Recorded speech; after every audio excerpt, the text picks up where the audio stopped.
Okay, great.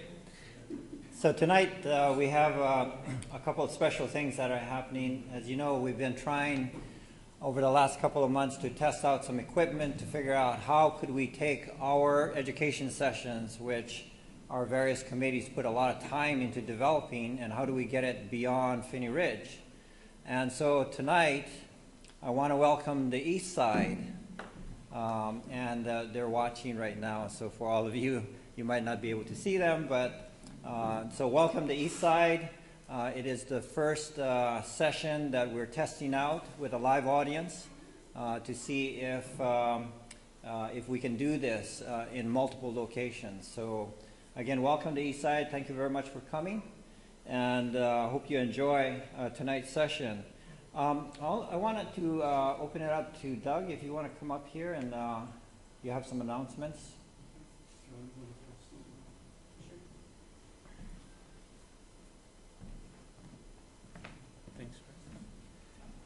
John's actually going to be passing these around. The first one is a flyer about sponsoring the Green Building Slam. And how many of us in the past have been to the slams? Wow. And one of the things that has made events like tonight possible is the success of the slam for the past 2 to 3 years. And so for those of you that have the opportunity and the inclination, if you would like to do a small sponsorship, it will get you your tickets into the event. And it's a great night over at the University of Washington where you just see 10 of the most innovative projects that have been done this calendar year. And then the second one John will be passing around is called a volunteer sign-up sheet. And this is the one we talked about just a while ago. If you have some time and want to have some fun these next couple of years, come get involved in some of the committees. This education committee is just a blast. The Green Homes Tour committee is a blast, and the Green Building Slam is a lot of fun. So if you do find you have time, it's a great way to build community, and we appreciate it. Thanks.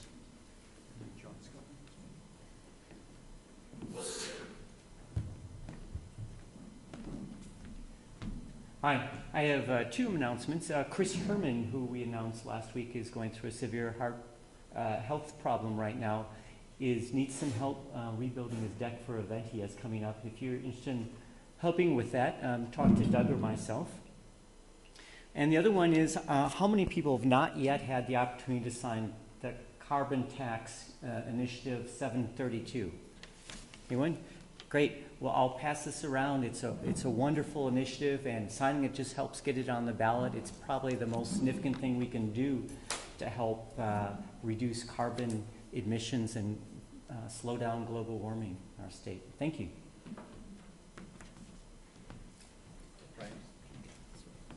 Brian?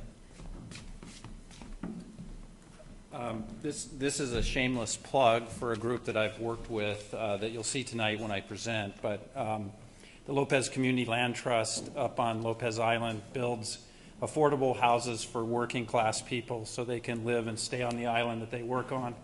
And they take donations throughout the year. You'll see the story tonight, but if you like what you see, feel free to look them up and give them a little cash, because I'm sure they'd really appreciate it, and they have a great story to tell. I appreciate it. Thanks. Hi, good evening. Let's get to our session. I'm Tom Balderston. I'm a Education Committee member, longtime Guild member. What we have tonight is a treat because we want to talk about net zero communities. Who among you who is roughly my age did not at some time have a vision that you would build a rural net zero community where we'd all live together and be happy? And who didn't have that vision, right? So well, we have we're building communities. Sometimes we build just houses, but frequently we build communities whether we think of it or not. We build housing developments. If we build 10 townhomes, as we'll see, we sometimes build a community.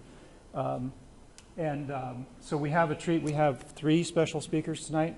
We have Susan Wickwire, who is the recent new Executive Director of the Architecture 2030 District, which is a citywide community, really the idea of trying to get very high performance buildings in a whole neighborhood, which is downtown Seattle.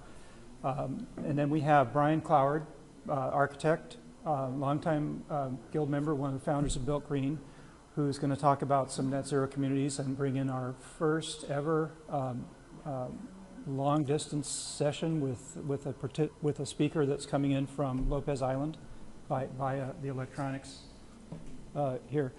And then to wind up, Leah and Brian will talk about the zHome. And one of the ideas to think about with this is not just, you know, how great is it to know how to build a net zero house, like we all talk about, but what happens 5 years later? You know, what happens when you're trying to get people to do these things? So with that, I'll turn it over to Susan to bring in the Architecture 2030 District. And thank you so much for coming.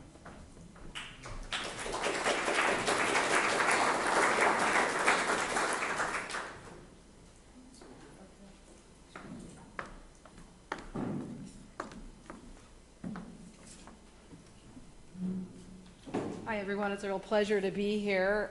When I was invited about a week or so ago to join you, I said, oh, well, this is a little bit different than the other presentations that you'll be seeing. But as I thought about the presentation that I was going to give and sort of talking about the work that we do at the Seattle 2030 District, you really could think of what we're trying to create as a sort of community. It's an urban community, a very vertical community.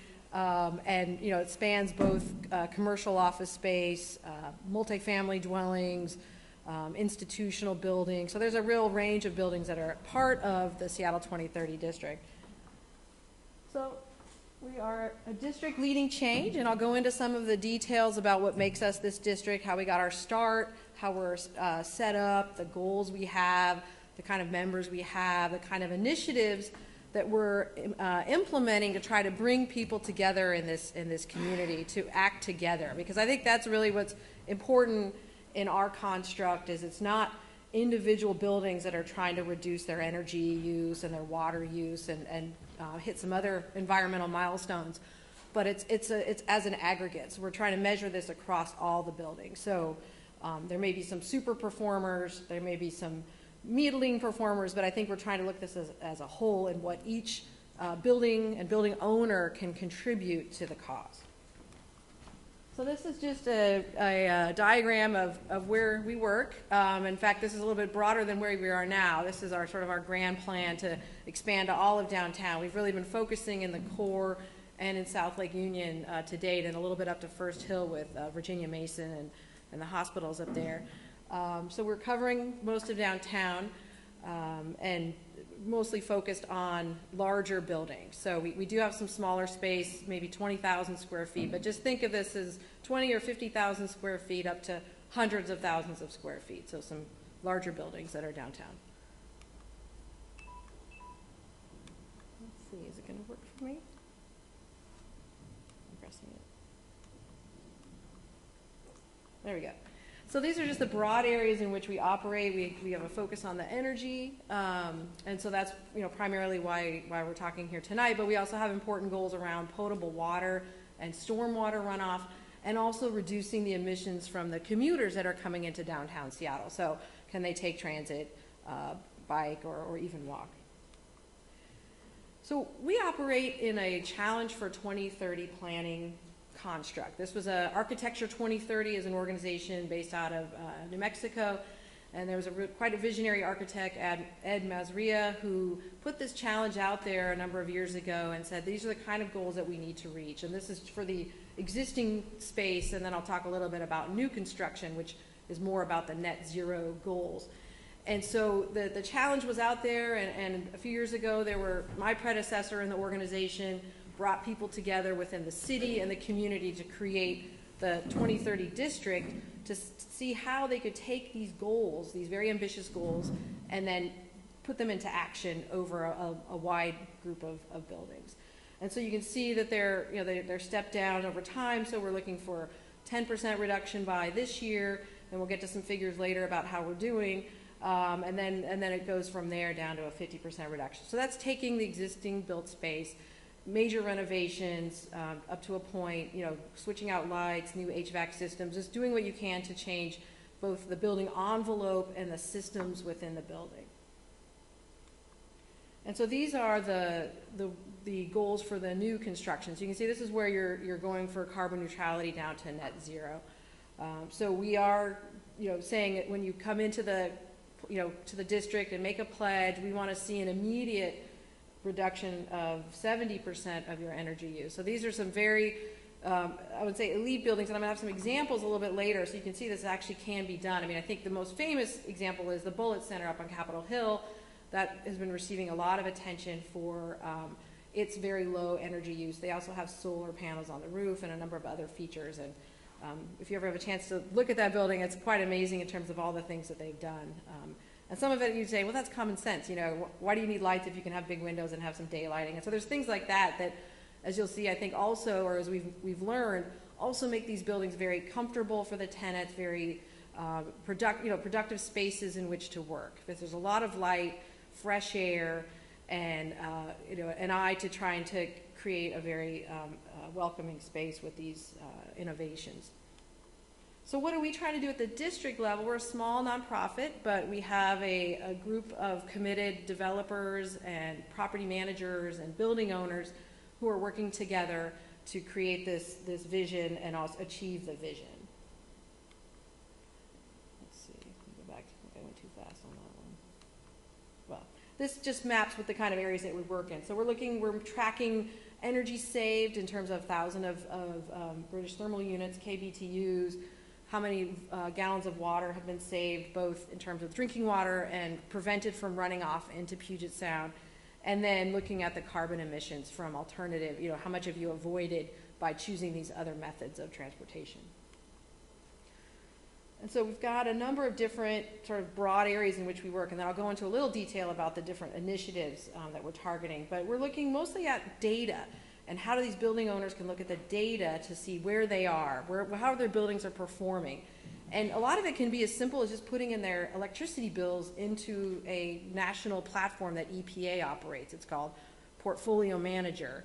And so they put their data into that system and then outspits a lot of statistics about how their buildings are doing. And so they can track that over months and over years and see how they're doing versus these goals. And we try to help them too. We try to make the data more easily digestible, try to do visualization so they can see better kind of what's happening. And maybe they have some more high-tech kind of systems that are going to monitor the performance of the building, the different features. And so we look at a lot of the performance data from the buildings. We're forming strategic partnerships. We're convening different groups of people, connecting the city of Seattle with the building owners, the BOMA, the Building Owners Management Association. We're having roundtables, so there's a lot of information sharing. A lot of what this group is doing, we're just sort of doing it at the developer, property manager, architects. We have architects involved as well because they're doing a lot of the legwork to get these buildings designed. So they're another important constituency for us. And then we have members. We have the member buildings. We have over 110 members. We have over 200 buildings now. We're trying to do pilots so we can demo some of these new technologies so that there's some greater acceptance. So if you're not the first one, it's not as scary to try to implement some of these things. So that's kind of what we're also trying to do that. And then we have regular reporting out so our members and the public can track our progress as well. Oh, and I would be remiss in not mentioning we have a Vision Award. So we also try to recognize sort of those outstanding examples of reductions in energy use and in water use. And so every year we have our dinner. This year we'll have it at Mohi on November 10th. So that's something that we're in the midst of planning for. So we have our strategy. We're looking at transforming the buildings themselves, but there's also a lot going on in the marketplace that will promote these kinds of buildings. And I'll talk a little bit about how we are working on different code issues, different financing issues, incentives that can encourage and motivate the building owners and property managers to take action. I mean, a lot of it too is just about money because these buildings are, because they they have all these features, and a lot of younger staff of these big companies want to work someplace like in these high-performance buildings. You're seeing a lot of interest in South Lake Union, other parts of the city that are attracting other investors. Once the buildings get built, they're getting sold. And so you can see that there's a real premium that's being put on these buildings, even though it can cost 15% or more to put in all these features up front to start putting yourself on the path to meeting our goals. So we've got our Smart Building Initiative. I talked a little bit about that, where we're piloting with a number of our partners, our members, the building diagnostics and detection systems so they can actually anticipate problems before they happen. We also have a Small Buildings Initiative. So we are looking at these buildings that are 20,000 square feet. Maybe it's a restaurant. We've been working with vendors in the market, in the Pike Place market, to see how they might change out their lights. A lot of them have leases where they are required to pay their energy costs, and so if they can save on the energy costs, that's actually money that those small business owners are saving themselves. So that's something that we're working on, and really they're kind of the harder audience for us just because they don't have all the capital that a lot of these bigger companies have. They can't do those big investments up front. So we're trying to help them identify other measures that they can start to put them on this path towards a bigger reduction. And then we're also working on stormwater, which isn't quite what we're talking about today, but I think obviously important and can, I think even, the county and the city has been, they both have been encouraging cisterns and culverts and more natural ways of trapping the rainwater. And that's what we're going to be trying to do more downtown as well. We'll be hiring somebody soon to work on that project. Water efficiency, swapping out toilets, aerators in the showers. This is especially important for multifamily buildings where you have more opportunities on a daily basis to lower the water use. And then this is also a little tangential to tonight's topic, but important for us about the transportation and lowering emissions, because as you probably or you may know, Seattle has zero emissions power. And so to the extent we can get people out of gasoline-powered or fossil-fueled cars and into electric cars, then that means zero greenhouse gas emissions and, basically very low air emissions as well, NOx and VOCs, et cetera. And we're also trying to encourage building owners to put in commuter amenities. You'll have people bike to your building if you have showers, if you have bike racks, if you have these kinds of features that encourage that. So that's another part of this whole kind of community approach where we're looking at the buildings for energy, but then you look at the building system for its water use, and then again, how are people getting to those buildings? And then I mentioned before how we're also trying to look at the market, and so are there financing opportunities for these investors or these property managers that want to make these upgrades? Can they somehow figure out a way to get some incentives from the city or the county or even the state? Are there rebates that they can take advantage of? So there are a number of different ways that the city and the county can incentivize these types of actions that we're promoting, and also zoning changes too.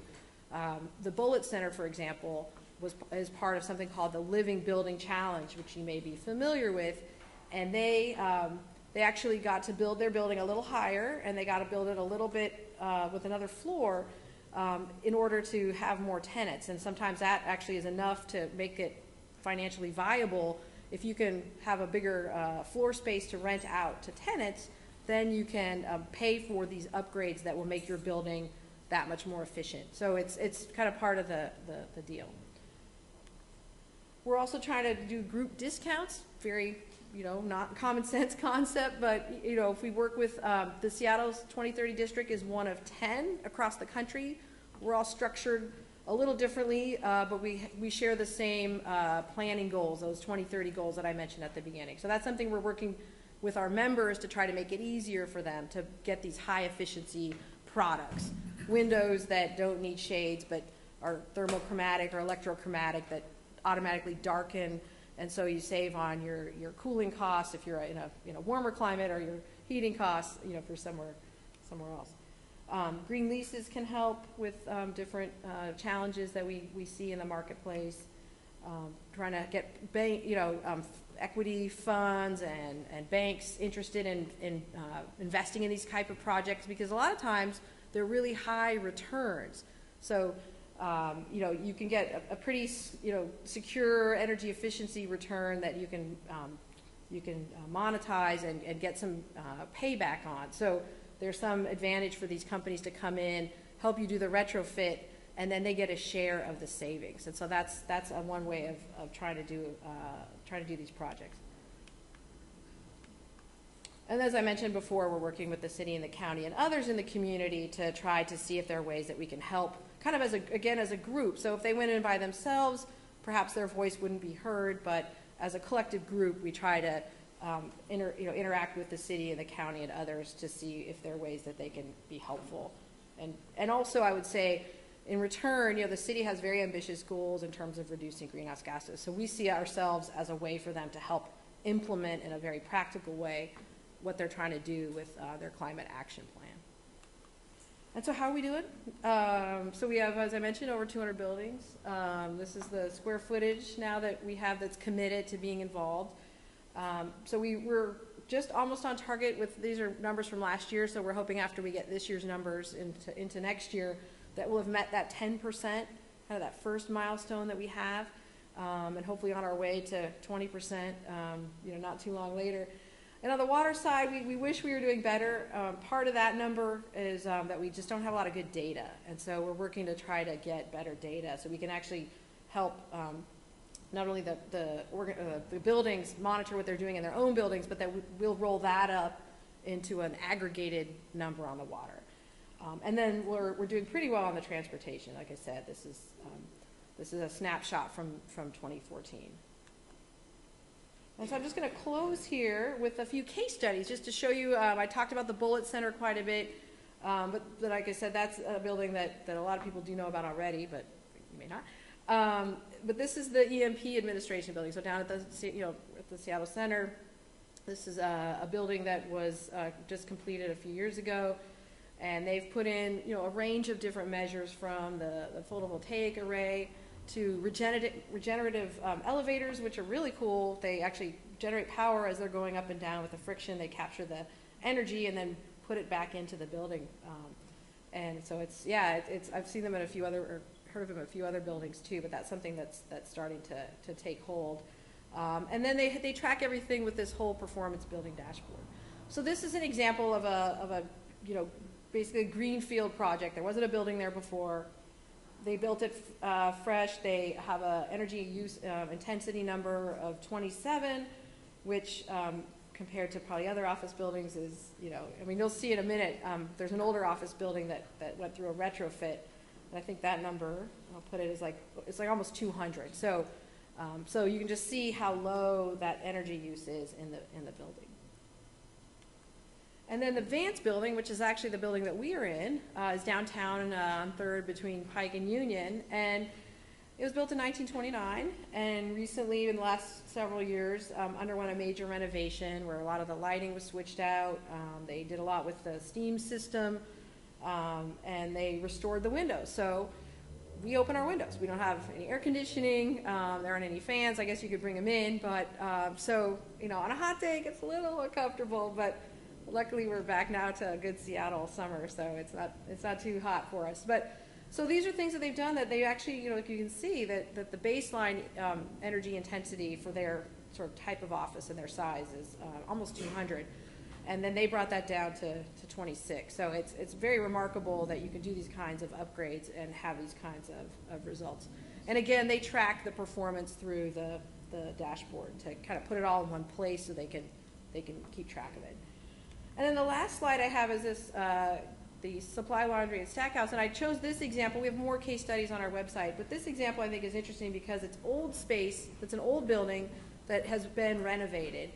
And so they've not only sort of taken it's a landmark building, the supply laundry building, and totally did that one over, keeping the facade, keeping the structure, and then built, as you can see, the building in the back. Those are apartments. And those are brand new buildings. So it's a real kind of interesting combination of the old with the new.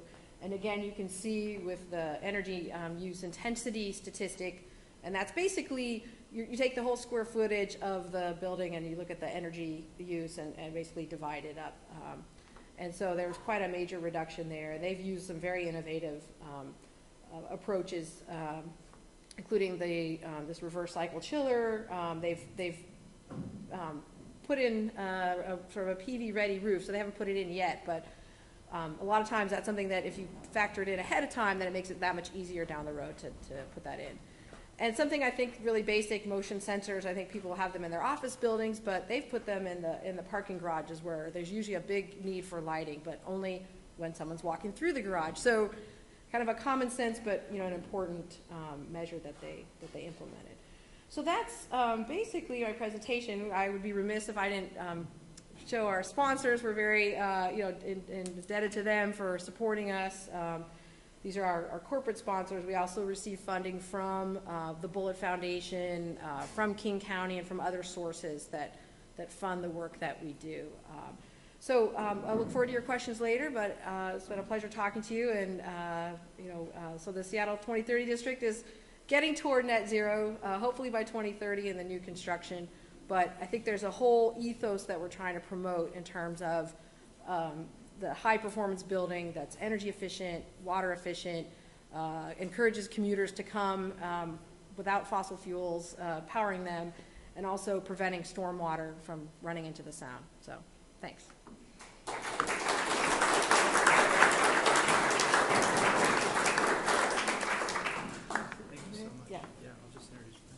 Thank you so much. I've wanted to catch up on the 2030 district for quite a while. Our next speaker is Brian Cloward, Architect, Cloward Sustainable Design. About 5 years ago, maybe 6 years ago, I was bicycling on Lopez Island, if you've ever been up to Lopez Village, and I did one of those, whoa, what is that? Going by this community with this big solar array out front. Well, that's a beautiful thing. And then the great thing about the Guild is you find out later, wow, Brian designed that. So we're going to dig into the Lopez Island community and possibly a little bit about other communities. But thanks so much, Brian.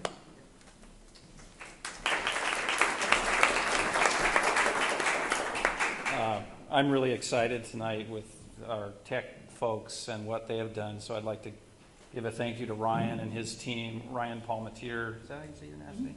For what they're doing, and welcome Eastside. I appreciate you sitting in and everybody sitting in and on the stream that was able to get the link that he sent out earlier today.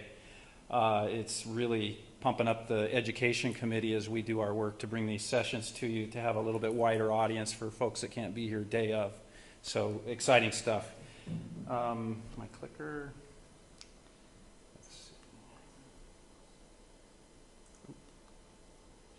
I'm going to talk about kind of a transition I went through, and I'm going to be a flasher, because the important part of my presentation is actually the people coming later, who I will ask some questions of, and we've been talking over the last couple of weeks, so they could tell you their story about living at the Lopez Island Community Common Ground. So a lot of folks have seen some of these slides before, and I've talked about it before in other places, but I want to show you a little of the context of what brought me to a net zero possibility from way back when I worked at Islandwood as well, and what later became Bainbridge Graduate Institute and is now Pinchot University, Pinchot University, I'm not sure, but over on Bainbridge Island. So let's get through these quickly and talk about the human elements at the end. You always have to keep in mind what you're doing in the context of what we're really trying to save. And there are no right or wrong solutions. There are just simple solutions that have good results. You can be technical if you want to, but there's thousands of years of history that help us as well. And I think the combination of those two things is what really brings people and communities together. Wow, I'm a little quick there. Right here we have Islandwood sits right here. If the ferry comes in, that is where the natural is saved, and 5th grade students come in and learn about that in the thousands every couple of years. So great mission for Islandwood, as well as formerly Bainbridge Graduate Institute, Pinchot University. but it's a place, and there's people learning things, doing things, accepting things, exploring things. Lopez, if you've been there, is basically the southernmost San Juan Island, and Lopez Village Common Ground that we're going to talk about is right here in the middle of the island. One interesting fact about Lopez Island, the southern end gets 12 to 13 inches of rain, the northern end gets close to 40. And that isn't that many miles as you travel up the island. So you can see the different microclimates we have to deal with when we're designing to zero. Just some quick pictures. This is the graduate commons at Islandwood. Got me started thinking about the sun, how it worked, where it went, how it could heat things or not. The graduate cabins, two apartments essentially, separate but equal, looking at the sun so they can get that heat where we need it most of the year here, and the people living in them and the stories they tell. If you can look up a few blogs online and get some graduate student impressions of some of these places, and I find that fun. And then you get into the livability, and we'll talk about that with Chom and Chris later, and they'll share some of the issues of how they have to manage their household to make it to zero. It isn't easy. It's a good, I would estimate over half of the accomplishment is directly a result of the people living in the places. It's not the designers at the front end or the technical people making the products or anything like that. We all have to put it together, but it's the people living there that have to focus on the end results, and we have to give them easy ways to be able to do it. So rather than putting in a bunch of windows that don't operate, it's better to put in windows that you can actually open and close. Yeah, it's a little bit more expensive, but there's rewards in the end for allowing the flexibility to moderate your climate and to work with your house and your place so you can identify with it. I love this. Again, one of the graduate cabins in a different time of year. You got the snow on the ground. It's just a little piece of the bigger, larger landscape and the experience that goes into it. So you try to keep things warm and cozy when you need to, fresh and airy when you need to, and then you can get to zero. The other thing that the Land Trust does, and one of the reasons I plugged them on the top here, is they educate other people around the country. They put together a manual of their experience in building common ground with very good sections on all aspects. And you can get that if you so desire to see how they accomplish some of the things.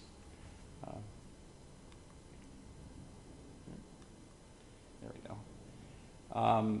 The mission, I think, is top priority because it helps focus people's thoughts and energies. And Chris and Chom will mention that when we ask the questions later. I think that's a big part of what guides them in the paths they travel as they live at common ground.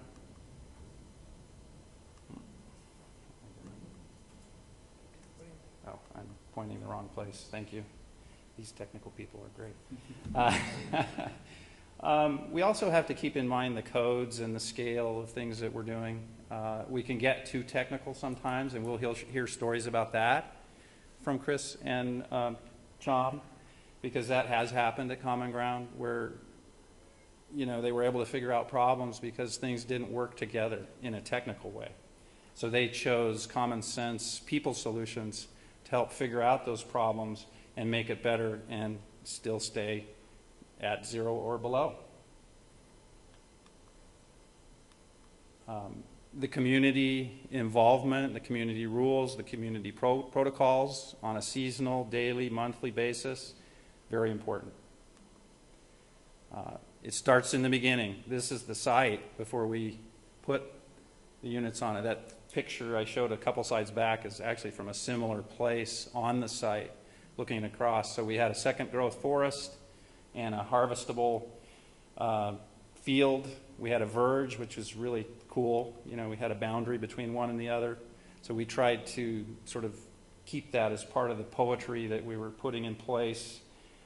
You can see our little picnic there, small piece that we're going to have later when we did the site visit. You have to understand the forces that are acting on the site, and the people who live there daily in their houses have to understand it, because they have to manage their houses like sailboats. closed blinds, open windows, all kinds of things. So. Excuse me, Mr. Smoke. Yeah. Could you stand a little bit further to your right? Oh, sure. Is that better? Blocking part of this. I'm sorry. That's Yeah. okay. Thanks. The research that went into understanding the site was important to us as the design team, but it was also their living research for just 5+ years now is even more important, and they will share that today.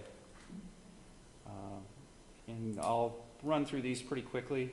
You'll have access to the presentation on the website through a PDF, so you can just get a sense of what it's about. This shows the overall site. We have the solar array. We have a pond that's used to water the gardens and things. We have the homes placed in 2 kind of staggered back and forth rows so they don't shade each other too much and leave enough sun access for the back rows. This is the office for the land trust back here. There's also 2 SROs, 2 small rental units for affordable housing, accessible as well. And they've since built 4 more over on this part of the site over here. So it sort of lines out the community. Again, you know, understanding the site energies, what's happening, where it's going, the infrastructure you need to put in place to deal with it and get to your zero goal. It also involves water because water does use a lot of energy in the pumping and processing of it on a day-to-day basis. Simple sketches about how we were going to make that work so people could understand it. Some of these things are part and parcel of the education and feedback given to the residents that were going to live there so they could understand better what the goals were.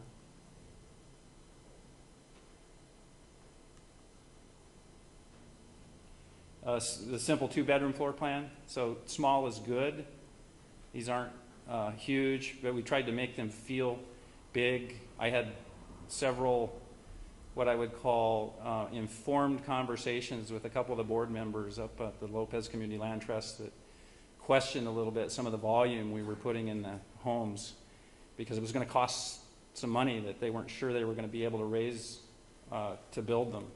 So luckily we were able to come through on that, and they do have an impression of size that they really don't have in terms of absolute square footage. How many square feet is that now?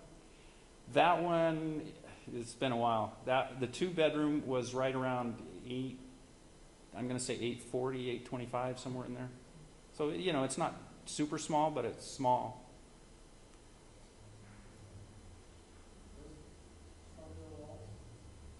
There's a combination of framed walls and straw bales, so it's a kind of a hybrid system. The client specifically wanted, they had experience building in straw bale, and so that was part of the program as the design element. Super insulated in the winter.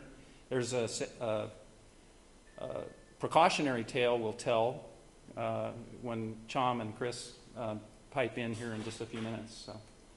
So, adventures in construction. Straw bale was part of that adventure. I also see these hold downs in the place for the straw bales right here.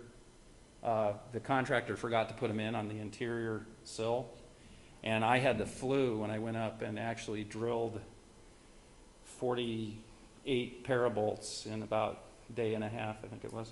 So I have a strong memory of that part of the project. Okay, here we go. So the team approach, the community building. Some of these folks are future residents. Some of the folks are part of the design team that helped. You have the land trust members. There's the builder, Pamela. Sandy Bishop is the director. She's a great lady. Had a great vision for this project. And the volunteerism, again, is really important to just getting started and finishing the whole thing.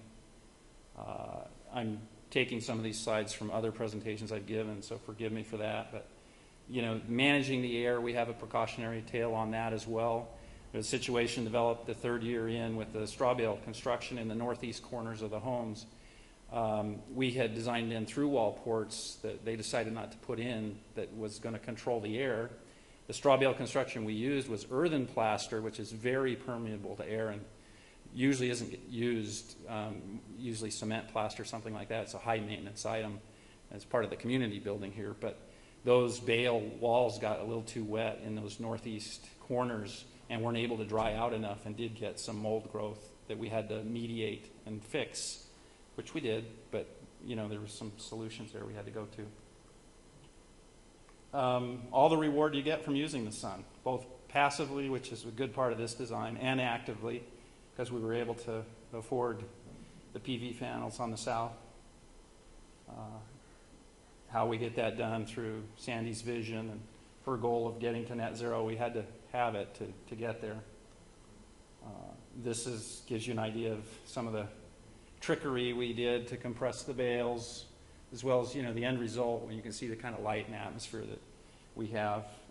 One of the important elements, it's actually something that makes me angry as an architect. When we buy windows here, we're buying windows for super sunny climates that are hot in California and Arizona, and they will not tune windows to sell us here that have the right factors. In fact, even our own state energy code folks don't recognize what the right window for Washington is, because they're choosing low U's that have low solar heat, visible light transmittance. And we should be having the hard code, which still has a low U, but also allows a high solar heat gain coefficient for you technical folks. And we should all as a group be demanding and writing letters to the window companies, please sell us windows that we can actually use for our climate, rather than selling us windows that don't do us much good for our climate. And that would be probably a 10 to 15% swing in terms of passive energy our houses could be gaining, or buildings for that matter. Buildings, it's a little easier because you do a bigger order, you can tune the glass a little better. Not everybody understands the physics, however, so a lot of architects don't even spec it right. This was the first half year they were in terms of power use and consumption. Some of the units made it, some didn't. You'd expect that in a community. I'll go through these pretty quick. Here's the overall. Energy use intensity, a little unfair on these small ones to compare it to a building, for instance, but it's very low. Here's where we are now. The graph, you know, you have high users, you have very low users, and a bunch in between. And you can see the seasonal differences with the passive design. It's huge. We knew it would be. And then pretty straight comparisons. Some of these differences are cultural even. This is probably a family that has 3 generations living in all in one small house, so you got a lot of people using a lot of things in a small house. So a different dynamic. They're not making their zero goal. They're still probably living pretty efficiently by the numbers. So we continue.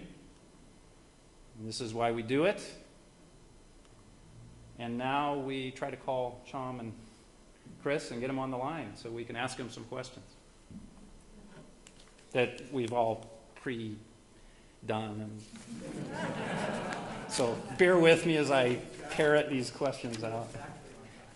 Phew. Okay, I was a flasher there. So.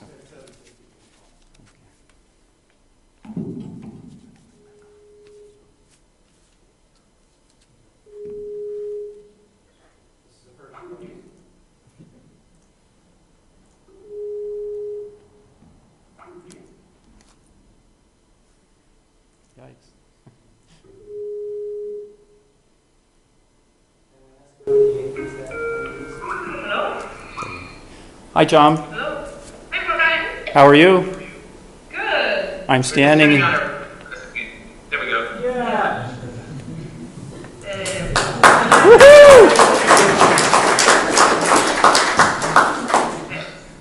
How are you?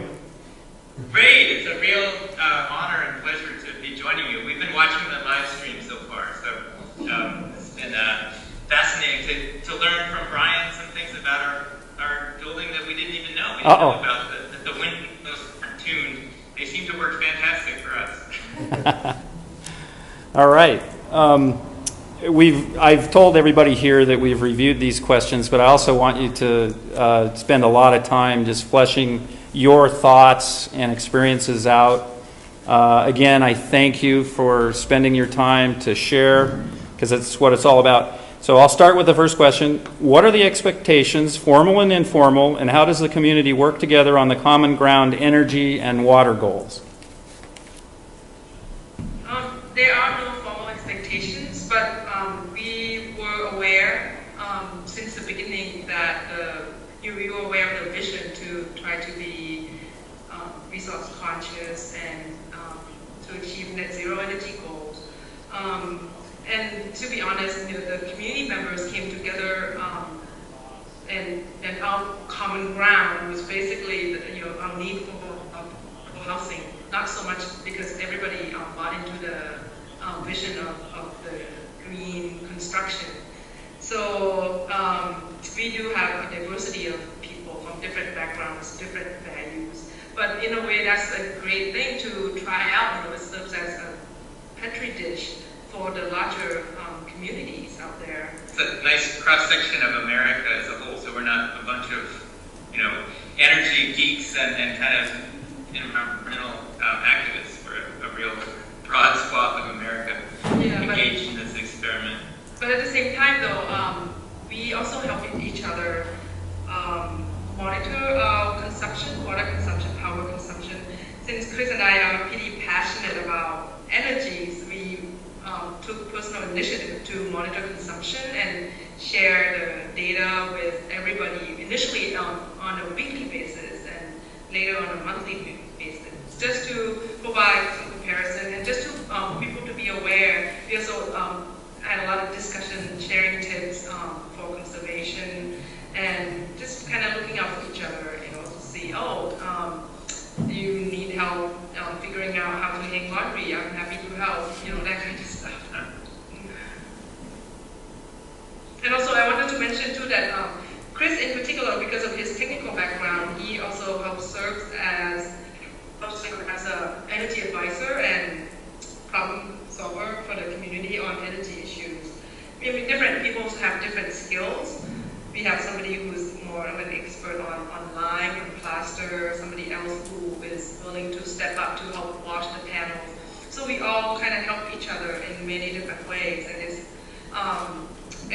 that sense of community has been built up since the construction process. During construction, I felt that it was a magical process where we really came together and had that strong sense of community, which has lasted throughout our years of living here. So, Chris, would you say that people have found their technical niches in terms of maintenance, repair, things like that, or how does that get settled? Well, so far, about 5 years into this, and there hasn't been a huge amount of maintenance and repairs. There's been, as you touched on briefly in your presentation, there's been some issues with the straw bale walls and mold, and I think that's been the biggest technical issue that we had. We've had we've had to replace the water heaters because they had a manufacturing defect. The plastic outer case had broken. It wasn't a catastrophic defect, but one that raised some possible electrical safety issues. But there hasn't been a lot of maintenance beyond kind of your standard, cleaning the gutters and stuff like that. The one thing that we do is in the summertime, our solar water heaters overproduce, and so we turn the tubes, go up on the roof and rotate the tubes 180 degrees for some of the tubes to help boost the water tanks from overheating and overpressurizing. Okay. Anything else on that front, or just should we move to the next one? I don't think so. I guess one observation is that for one surprising thing, I think, for our family has been that it's remarkably easy to be net zero in these houses. It really doesn't take any suffering, which I thought is kind of remarkable in the Pacific Northwest climate. If you would have told me this 10 years ago that it's even kind of possible to live a really comfortable life in a net zero house with a 3 kilowatt PV panel and electric. You know, I thought that you were crazy, but it's not difficult. It's we don't really compromise comfort much at all. But I want to add a little bit on the maintenance issues. For some people who are not technically inclined, people in the community, we find that the people, particularly new people who have moved into the into common ground, they find that the various systems are really complex, and so what has evolved over time is that we try to have, for example, like train a maintenance person to really understand our systems really well, and that person then would be the person to call when anybody has issues, for example, with the hot water system or with the plumbing or whatever.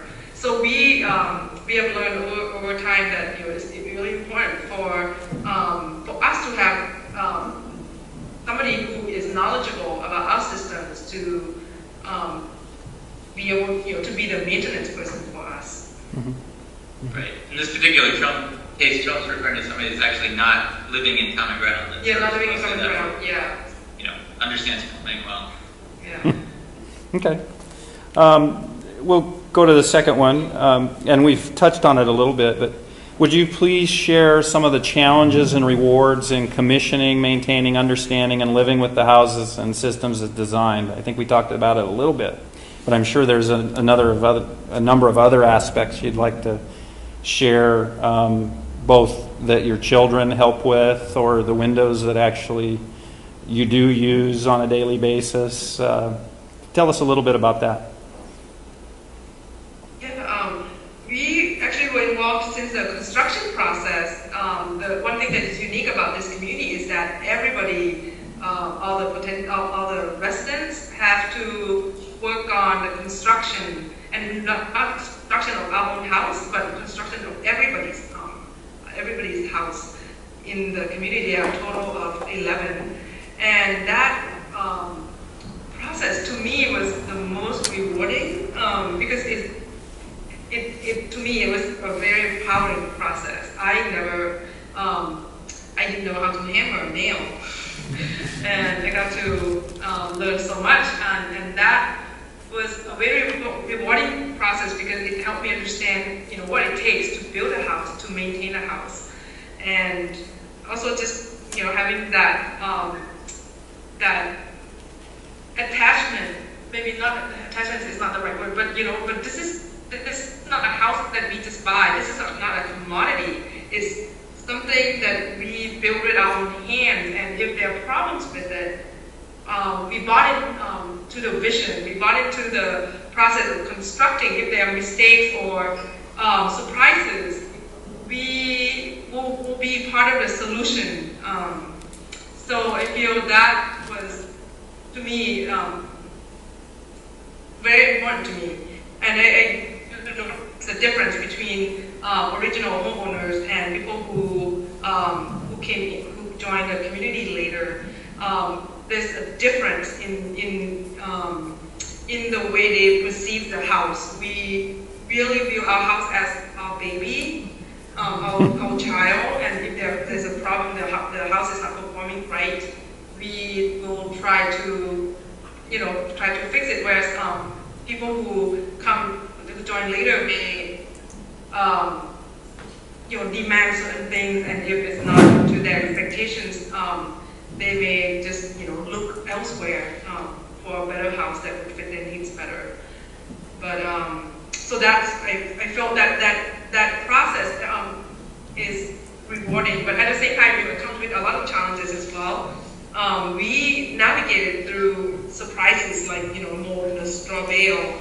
The project pushed envelopes in terms of on many different fronts, and one of them is to try to use local materials, and straw bale walls are part of that vision. And we learned that we have so much to learn in order to understand how the house works, in order to understand, okay, if something goes wrong, why is there mold in the wall? And through so much research, connecting with experts in the world, and problem solving, being very scientific, we felt like there's such a huge learning curve that we had to climb in order to actually understand such a complex system.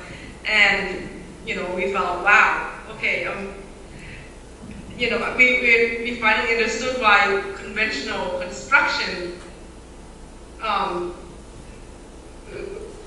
the dominant way of doing things.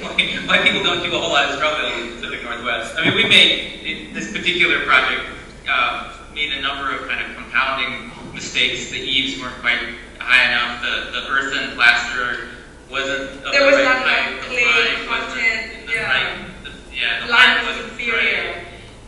We were just hammered by some southeaster storms, and so it's kind of a perfect storm of things happening. But ultimately, we dealt with it a couple of years ago and haven't had a problem since. So we continue to monitor the moisture. We continue to monitor Okay. moisture every month. Yeah. Well, and that's the good news, that the feedback is ongoing and continuous. So I'm going to insert a couple of questions here because this is fun. We're getting some questions from two of the sites that are listening in. So the first one is from the east side of Seattle here. Can you just real quickly tell folks what your heating system is? Our heating system is, it initially was a standard resistance heater in each room. And a few years ago, 2 years ago, 3 years ago, we installed a heat pump. You can see it there.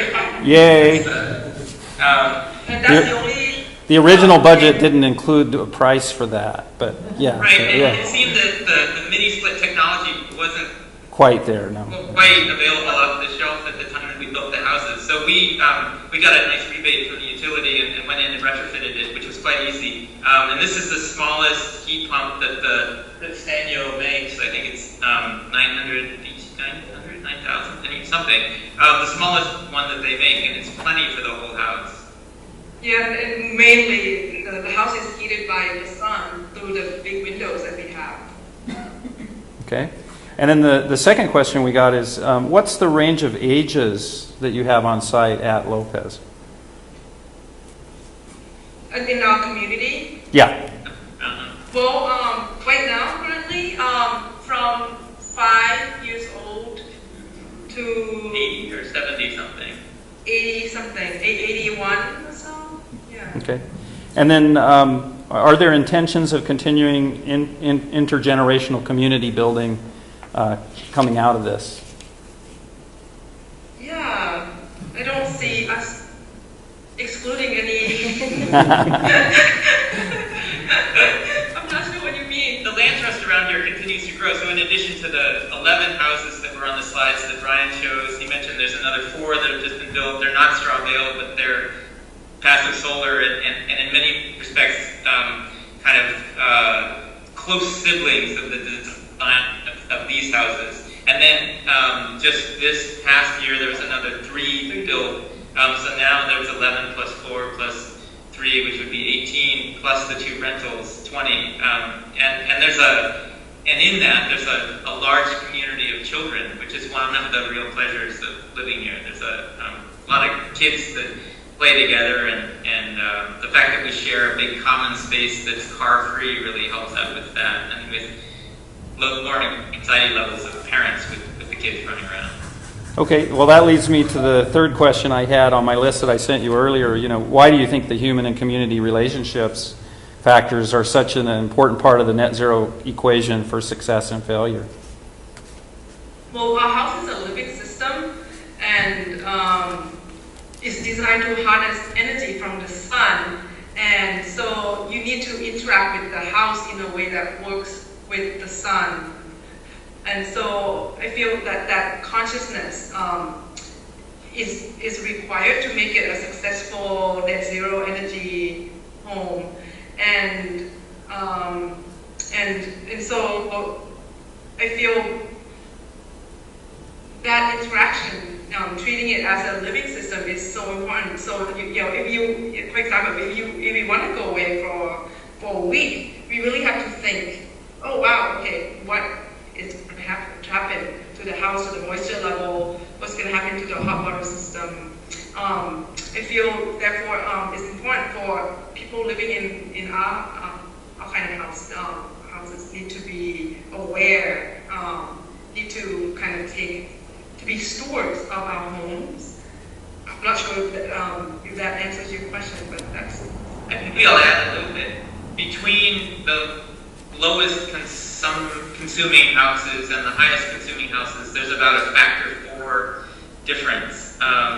And part of that has to do with the number of people in that household, but most of it I think has to do just with user behavior. And so it seems that one of the interesting results from building 11 identical or close to identical zero net energy capable homes is that it matters so much how the users behave. And so opening the windows and operating also simple operating the blinds to keep the heat in the wintertime, and simple things like hang drying clothes instead of using an electric clothes dryer make a huge difference. Okay.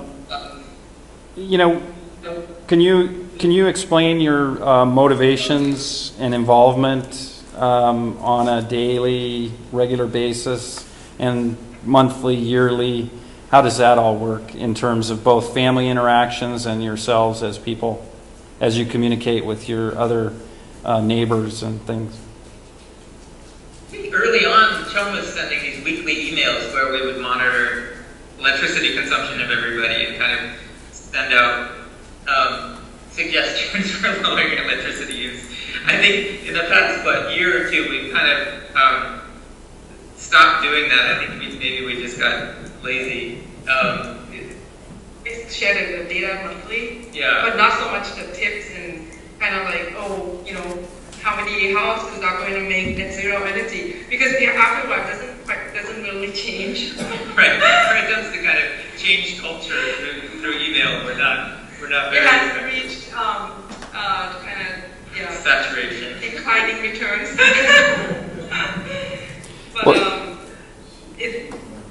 But for me, the motivation is it feels right to take care of, to live lightly, to think for future generations. Yeah, and I guess if you look at the climate science, one of the findings is that commercial buildings and residential buildings will have to, as the stock rolls over, be a large portion of them be net zero, and so it's really important to get pioneering efforts going to see what it really takes to do that in communities, and I think we feel really blessed to be able to participate on a daily basis in that experiment, and that people are interested in watching. That's really it feels really good to also share the experience with others, and we really feel comfortable living in our house. We don't feel it's a hardship in any way at all. Okay. I got another question, but this one's from Olympia, of all places. And Fiona is asking, is ventilation handled just by the windows? Initially, we had a house fan that set on the timer, to move the air. The house is quite tight, and so it's not a problem because we normally leave windows open. But in the winter, we need to make sure that all houses have the fan on. And we, because we are energy nerds, we also recently changed out the house fan to heat recovery system. A heat recovery ventilator. Yay. So there's a air-to-air heat exchanger now in the attic, which was also surprisingly easy to retrofit in these houses. But ours is the only house that has that. We're just kind of... We were the first house to install this at home. Playing with it. Playing with it, experimenting, yeah. Well, you guys definitely went where we wanted to go initially, and then some budget realities kicked in, but that's great. I like hearing that. I know, Chom, you and I talked a little bit about some of the issues when you've had a couple of instances where new people come in and other people left. What are your processes and guides to handle that in terms of the net zero goals and the community goals for living together in a sustainable way? Yeah, we learned that the house requires it's hard to understand how the house works through manuals and stuff. I think most people find going through a thick binder of manuals pretty daunting. So we have a mentoring process where an existing community member would have a walkthrough with a new member, and we also are in the process of developing like a guide or a list of kind of condensed operations manual, just kind of what do you call it, like a maintenance checklist, things to keep in mind, or who to call and things like that. And in terms of keeping the vision going, for example, at a recent meeting, last meeting that we had a new member joining us. We just set out the vision that the community came up with, and we will use the next meeting to revisit the vision that the community has had, to see if anything needs updating, as a way to kind of continue to see how the community would like to evolve over time. Let me just add a little bit. In terms of when people decide to sell their share and other people move in, we have a process by which people first make a written application, and then the whole community meets with the shortlisted applicants, and we decide collectively, generally on a consensus basis, of who we'd like to have. Interesting. Because it's a land trust house, the applicants need to meet certain criteria. Their income can't be too high and it can't be too low, and ideally we're looking for candidates that have spent a couple of years on Lopez, because the whole intention of this community land trust endeavor is to provide affordable housing for kind of working people here on the islands. And then we're almost out of time, so there seems to be a part of your family, I think, hiding behind the couch there. So if you could invite her around for the last question. How has Common Ground changed your family's life, and have you had to compromise on comfort or quality of life? Hi. Well, it has, I don't know how it's changed our lives, but I do really like living here. And it is sometimes hard to live in such a small place with so many people, but it is also really cool to have a lot of other kids to play with, too. And it's also especially nice to have my cousins right next door, so I can just play with them whenever I want. And they have to hang laundry. We have to do some more chores because we're energy efficient, like hanging our own laundry and doing stuff like that. But yeah. Well, I'm really proud that you guys meet your net zero goals, and I'm again thankful that you agreed to share a little bit of your experience with our group here and in other places around the city and in Washington, as you noted from the questions. So much appreciated. I really value your time, and thanks a lot, guys. You can hear the folks give you a round of applause.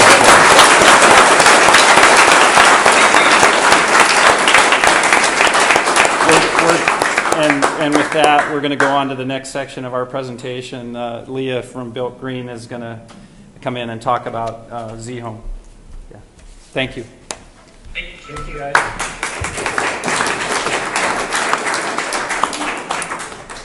I can't tell you how long I've thought.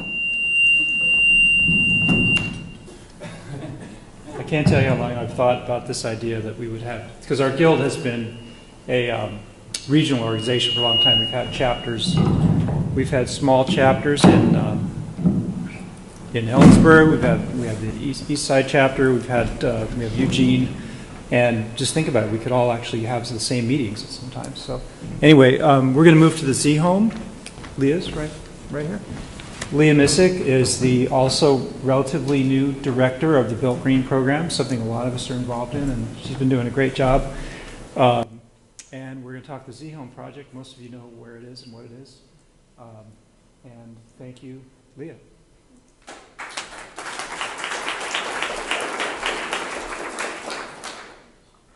Okay, hi everybody. So as Tom said, I'm Leah. I'm the new program manager of Built Green as of about 7 months ago. So I know some of you, but I still have a lot of you to meet, which I'm really excited to do as time goes on here.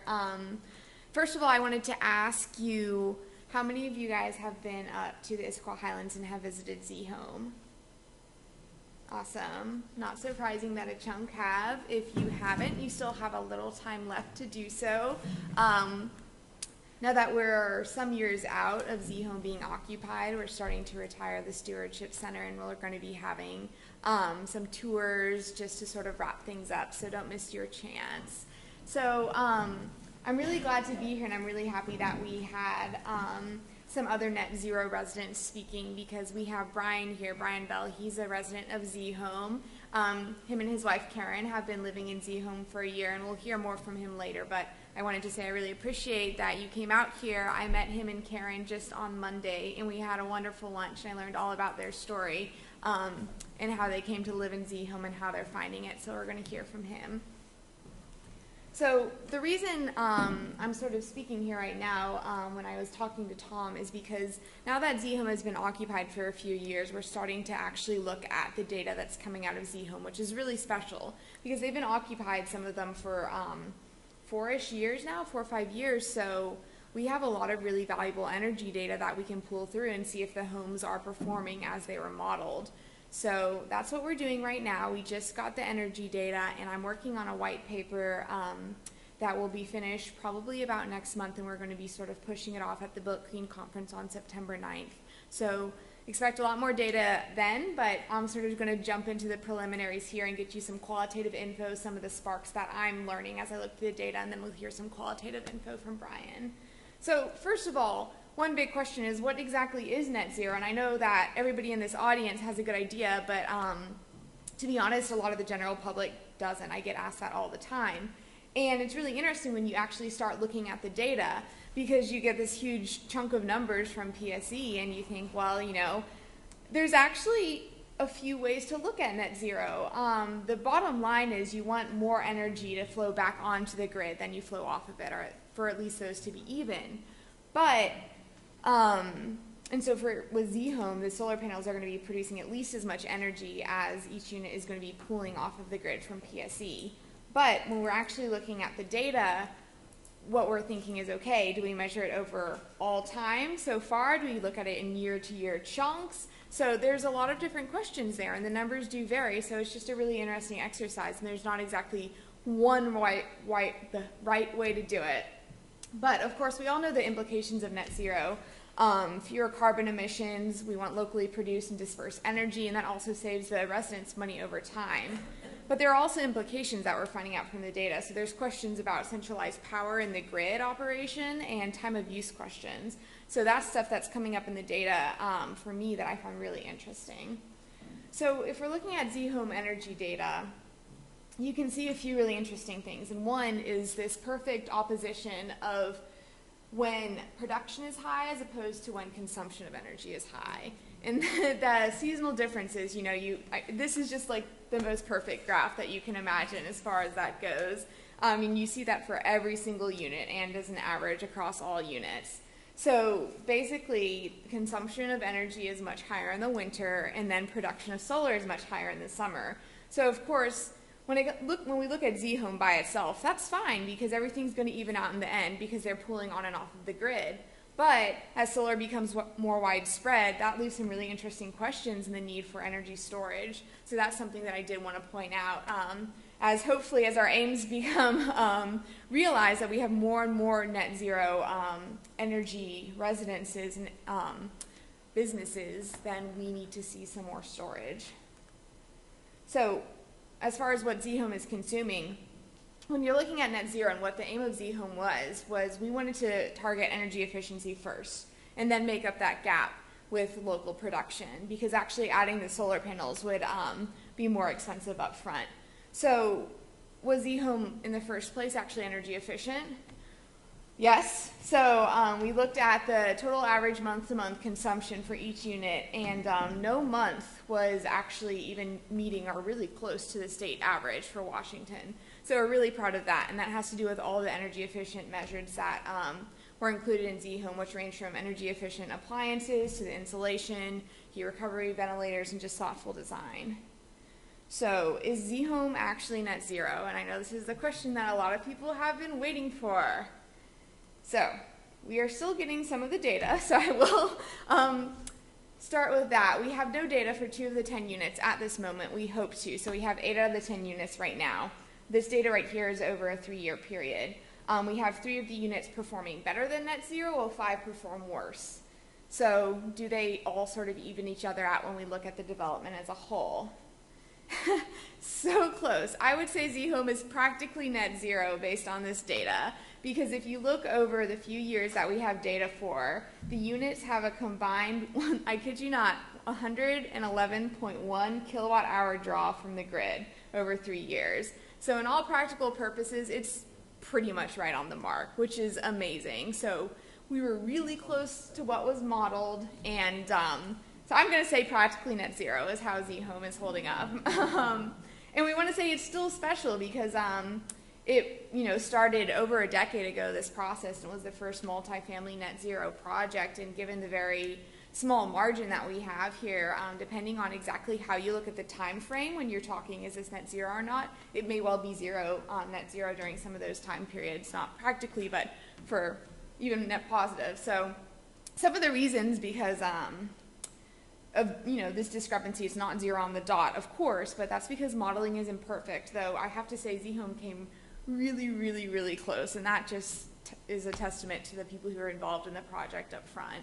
And also balancing costs are difficult. Like I said, you want to spend as little on solar panels as possible in the beginning by making up that gap first with energy efficiency.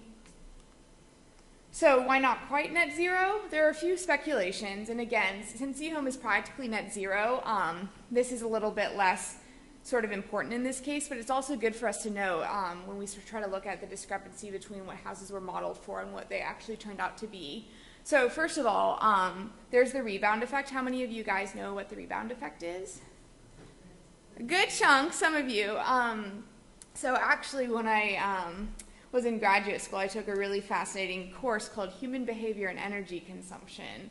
And the rebound effect is something that has been really well documented in research, and it basically says if somebody knows that whatever they're using is more energy efficient, they're likely to use it more. So that starts taking away from some of the savings. However, that does not mean you should not use energy efficient appliances or install them, because they're not going to cut away all of those savings just by using more. So there are a lot of studies, according to the American Council on an Energy Efficient Economy, their rebound effect, both direct and indirect, comes out to be about 20%. So you're still doing 80% of what the efficiency was calling for. Like I said earlier, also, modeling difficulties could account for some of the differences there, and you cannot model for human behavior or individual preferences. And we saw that in the project before, too. There was a huge range in whether or not the home was net zero, and that has to do with who was living in it and what their behaviors were. So that's impossible for any one person to sort of project, but it's something to keep in mind. And then there's also potential system errors that could be based on poor maintenance or a lack of education. That's something that also has come up. A lot of the technologies in these homes are not familiar to a lot of people, and so when you move into the home, there is a learning curve. For example, with zHome, this isn't to do with energy per se, but there was some rain barrel issues for a couple of reasons, one of which one of the residents didn't realize you had to clean the screens on them. So the water that was coming in and being used for the toilet and for the laundry was kind of dirty. But it was a simple fix. It's just education. But again, we're not quite net zero, but practically net zero, so we're going to go with that. So education opportunities, again, we want to push the case for net zero because from what we've seen from zHome, there have been really, really, really excellent results. And that's a picture of a tour of zHome, as I said. We're still giving them, so if you haven't been up there, don't miss your chance. So it's important to reduce energy consuming behaviors and mitigate the rebound effect. So one thing you could do when talking to future residents is provide them with the short list, which is actually a really good paper I would encourage you to look up. It basically lists the top few beneficial actions that reduce energy consumption, because a lot of times people are flooded with a million different strategies. You can reduce your energy by doing X, X, X, X, X, X, and X, and people get overwhelmed. So give them the few things that will give them the most bang for their energy, and that will work. Also, we want to make sure that there's proper system maintenance and operation, for example, heat recovery ventilators. Again, that's something that a lot of people aren't familiar with. They can be great, but you need to know how they work. And finally, we want to demystify net zero. You know, we want to showcase that these homes are comfortable and not too out there. A lot of people get a little bit turned off. Not everybody. I know I personally don't, but I've talked to people who do. They're like, oh, this is just some weird outlier eco thing. That's not me. But it could be you. And we want to showcase that net zero is really comfortable homes. And finally, the zHome tours have been successes with great feedback and interested participants. So just getting the homes out there in the public eye and letting people know what's going on, I think that's actually really important. So finally, some resident responses. How is living in a zHome? As you know, it's practically net zero for all practical purposes. It's living up to its expectations according to the data, but according to the residents, which is just as important. So, as I mentioned, I interviewed Brian and Karen on Monday, and here are the few key points, but we'll hear more from Brian in just a second. So, one thing that I found really interesting is that living in zHome made Brian and Karen more conscious of their energy use. So, they now make an effort to monitor their usage and further reduce it. And that's because of living in zHome. That wasn't something that they were necessarily doing before. So, just living in this home has sort of a spiral effect of more and more eco-friendly behavior. Also, they said that living in zHome feels like being on vacation because it's stylish and it's very comfortable. So again, you know, it's important to think about net zero is very comfortable. It's not a huge draw. It's not a huge effort. It's not something that's, you know, you're living in the dark, you know, it's really nice. So that was really important. Homeowner education and training is important. They talked about the learning curve that they did experience when it comes to learning how zHome operates. And they also talked about the importance of relying on community, the other people who live in the 9 other units, and how they help them out with this process. And then finally, after living in zHome for just a year, the importance of living in a net zero or eco-friendly home has become a top concern of theirs. So without further ado, I want to invite Brian up, and I will sort of give him a few questions like was done before, and then if you guys have questions or if anybody on the call or the live stream has questions, I think we can get them as well. So I can sort of step away if that works. So here's Brian, and I was wondering, Brian, if you could tell the story of how you first came across zHome. Yeah, my wife and I have been living in apartments our whole lives, and I was actually against buying a house. My wife was more interested in buying a house. But when she finally wore me down and I agreed to buy a house, getting an eco-friendly house was not a concern of ours in the least. That we weren't looking for it at all. We did know that we wanted to live in the Issaquah Highlands because we liked the urban village concept, the ability to get places just by walking or biking, that sort of thing. So we started looking at places in Issaquah Highlands, and what we would do is just take little walking tours around the Highlands, look at the different developments that we would see. And we saw the zHomes and read the placards outside on the grounds, you know, and walked around them, and thought, wow, these places look really cool. They're really interesting looking. And so we went home and started looking up stuff about them on the web, and did lots of research on them, and the more we read about them, the more interesting they became to us. But the one thing we noticed was that they'd already sold all the units. They were all gone, so we thought, well, it would be wonderful to live there, but it'll never happen because we're just never going to get an opportunity to get in there. And then one of the original residents, moved out, and we got an opportunity to get the place, and we jumped on it and put in a bid right away so that we could get into the place, and so we did. And we were unconcerned we were not as concerned with living an eco-friendly life prior to moving into this place as we have become now. Just managing the systems of the home and trying to make them work better and so forth has led us to make changes in the way that we consume energy and to pay attention to it where we never paid attention to it before. So, can you give some examples of what you do now that you didn't used to do? Yeah, let's see. We like water usage, for instance. Well, there's a couple of things actually. A couple of the neat things about the zHome is that there are these energy monitoring systems in place.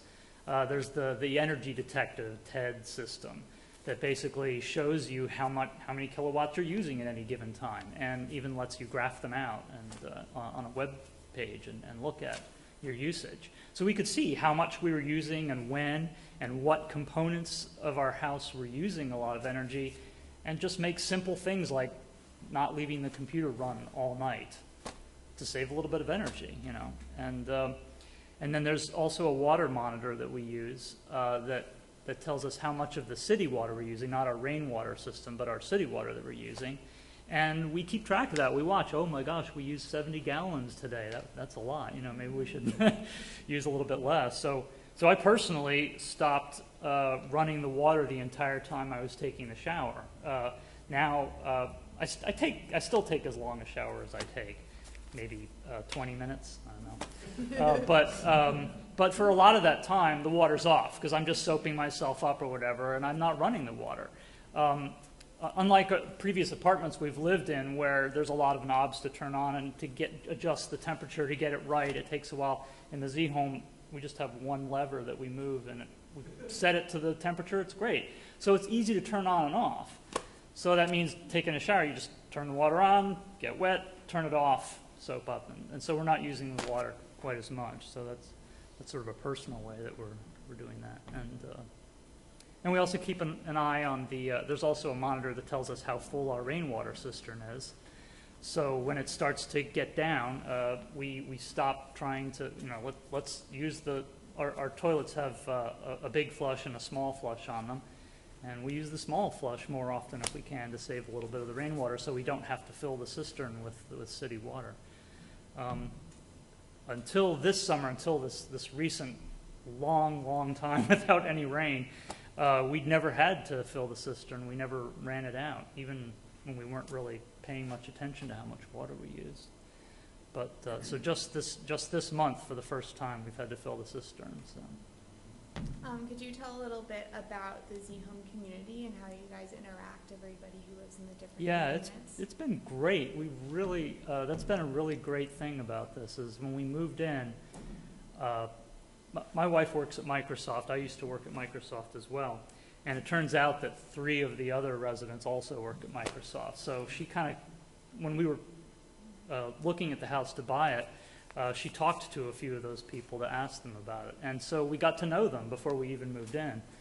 And so when we moved in, we had a little housewarming party for our friends and stuff. But we also invited the other people in the units, and everyone came. So, and we all have each other's email addresses, and we all pretty regularly, I'd say like maybe once or maybe every week or every 2 weeks or so, somebody is sending an email to all of the other residents saying, hey, this thing is happening with my rainwater cistern. Have you guys ever had this problem, or does this happen? And usually somebody pipes up with an answer or, you know, with an idea about something. And so it's been a great, pretty close-knit community, it feels like to me. So. That's awesome. Yeah, Would you comment a little bit more about how you feel living in zHome comfort-wise and how that has challenged maybe your perceptions of what it's like to live in an environmentally friendly lifestyle? I don't know so much that it challenged our perceptions. I don't think we had any idea. Like we, like I think you were saying, a lot of people don't know what net zero is, and it hadn't even occurred to us, the idea. We didn't know. We didn't.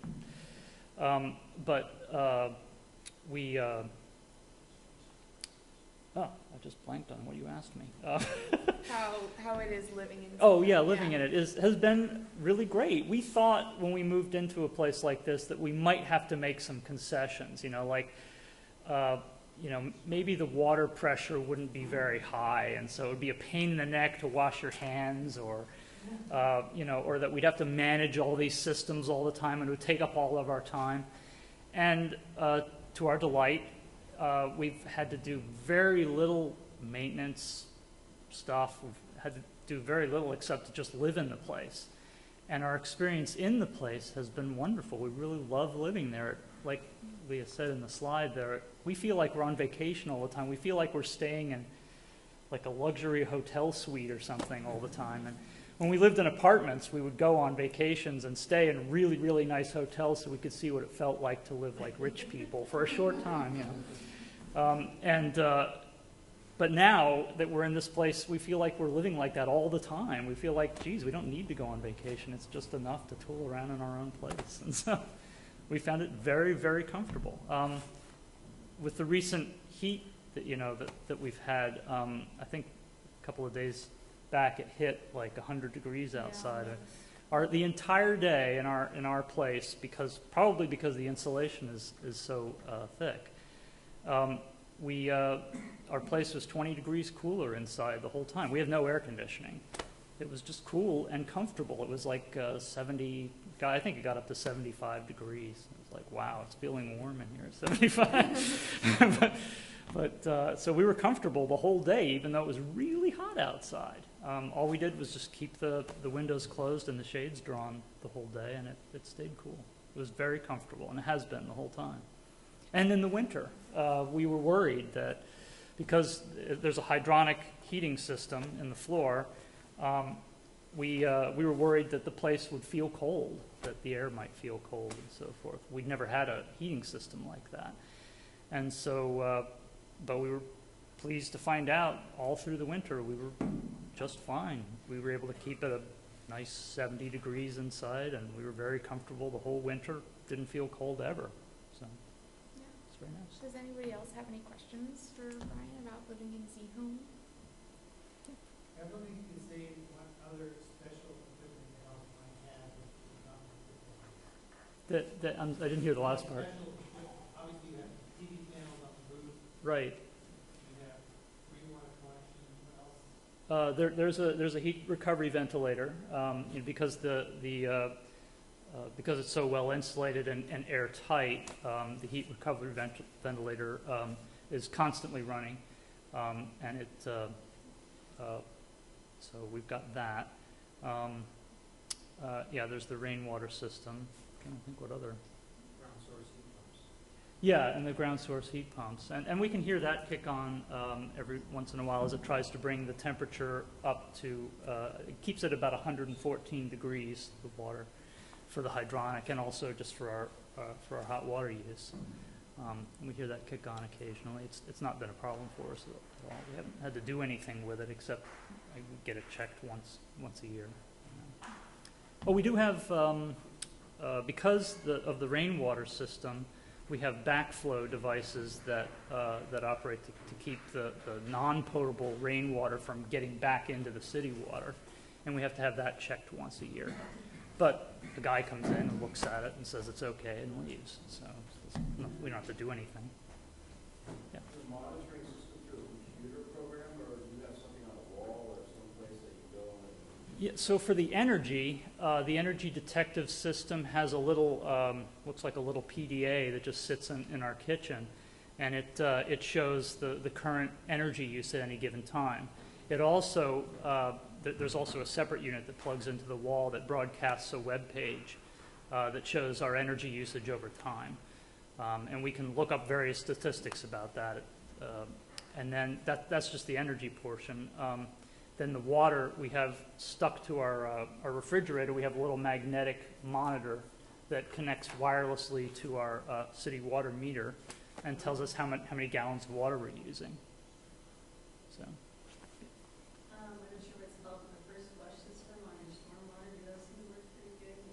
Yeah, it does. Well, the only problem I had was just figuring out how to. I didn't understand to change the at the bottom of the first flush. I don't know how many people know what that is or not, but I didn't know anything about it. When the water first comes in off the roof, it goes into a long tube on the side of our house that has a ball inside of it, and it fills up with the first water that before it goes into our rainwater cistern. And as it fills up this long tube, this ball inside raises up to the top, and when it reaches the top, it caps it off. Now the rest of the water can go into our cistern, and what that does is it keeps the first amount of dirtier water out of our cistern. At the bottom of that thing, there's a little filter that you need to change periodically because it gets dirty as the dirty water drips out of the bottom, allowing that ball to sink back down over time. And I didn't even know it was there for the longest time. And we were like, the water is dirty. The water coming into the cistern was dirty, and we weren't getting the benefit of that. And I noticed it wasn't dripping out of there. I was reading somewhere that water should be dripping out of that, and it wasn't until I took it all apart and noticed that there's a filter up in there that I have to clean, and it was completely caked closed, And so I just had to rinse it off in the sink, and now it works wonderfully. And just once in I think maybe once a month, every couple months maybe, just go out there, unscrew it, run it under the sink, put it back. You talked about the energy. Do you have any statistics on the water? I actually just got them this morning. How much water or what percentage of water? Yeah, I know according to Mike Brent at Cascade Water Alliance, I just got the data this morning. I haven't even looked at it, to be honest, but talking to him on the phone, it looks like the zHome water use is a good chunk below the average. I think it was coming out to be, off the top of my head, maybe a third of what typical water use would be per capita. But again, I have to actually look through the numbers, so that's a ballpark. But if you check out our white paper, you will find out. I can say that we monitor our own usage, and per day we see about 60 to 70 gallons a day. So I think what we use, we take, I guess, long showers.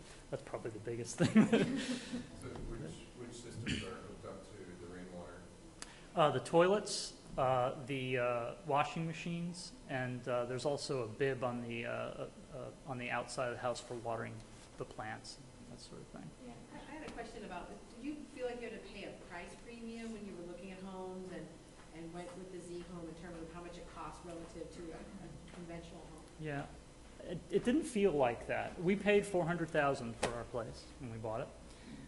And that was pretty comparable to the other places that we were looking at. So we didn't feel like just to get into this place we had to spend a lot more. I suppose the square footage of what we ended up with might have been slightly less than some of the other places we were looking at. But we didn't mind that. We kind of liked the idea of having a smaller footprint on the planet and not having lots of it. Just to interject, zHome itself, when it was created as a demonstration project, it was selling at market rate, and that was the goal. So.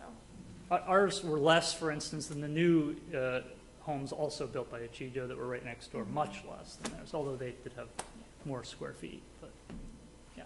You seem pretty happy, but is there anything you wish were different or anything else you wish you had? The one thing I was telling Leah about when we were interviewing with her was that I kind of wish that we had maybe like a maintenance manual or something that told us more, gave us more information about how the systems work and what we need to do to, we've had to mostly rely on talking to the other residents, looking up stuff on the web. How do you change those, the rainwater filters? What do you need for that? Where do you find the filters, and that kind of thing. And so more information along those lines as new residents would have been helpful. We did inherit all of the manuals from the original owner, but they were mostly just the, it was mostly information about the zHome project, and it wasn't really so much about how to manage the systems after you're in there. Yeah. So I have a couple questions. Actually, how big is the rainwater storage container? What type of filters do you have? Is it just one or several? And have you ever had problems with particles getting into the flapper of your toilet? Okay. No on that last, but no problems with the flappers on the toilet. It's a 1,700 gallon cistern for our unit. I think I think 2 of the units have a smaller one. The cisterns were sized per unit, so the studios have smaller than the 2 bedrooms, obviously. But I think, but all the other ones have 1,700 gallons. Yeah, it varies. I think from 12 to 17. Yeah, and there's basically 4 filters that we change or clean. Where the rainwater first comes into the system off the roof, there's a little slanted mesh screen that gets leaves and debris and stuff, keeps that from getting into the system. And occasionally we just hose it off or wash it off, brush it off even. Then there's that first flow diverter filter that I was saying that was at the bottom of that, which we just run under the tap water occasionally. And then inside, there's a 5 micron and a 1 micron filter that the water runs through. And about every 3 months, we found we change those. That's a matter of just shutting off the water, unscrewing them, taking out the old ones. We bought them on Amazon and sticking in the new ones and screwing them up. So, and it's been very easy to do. I do it myself. I think originally the homeowners association that we're under was going to do that maintenance for us, but we found it so easy to do. We were like, no, we'd rather do it ourselves, you know. I'd like to interject one thing. So I'd like to keep, for our last 50 minutes, I want to keep the questions coming to Brian, certainly, but I'd like to direct the questions to all our panelists as well, if we want to start some discussion. And also, the panelists, if you wouldn't mind repeating the questions, some of the folks on the simulcast were saying they can't hear the questions. Oh, okay. So just briefly repeat the questions. Thank you. And by all means, questions for Brian. Where is the cave located, and what kind of pump are you using? Okay, so the question is, where is the tank located, and what was the second part? What type of pump? Oh, okay. So the tank is located underground on the outside of our house, on the east side of our house, and the pump is an Ecos 1200 series pump, I think it's called. It's a submersible pump. It's actually inside the cistern, and there's a controller inside our house that kicks the pump on and off. The rainwater system also has a buffer tank that fills with water, so that every time we flush our toilet, the pump in the cistern doesn't have to run all the time. It only has to run once that buffer tank is depleted. So, thanks.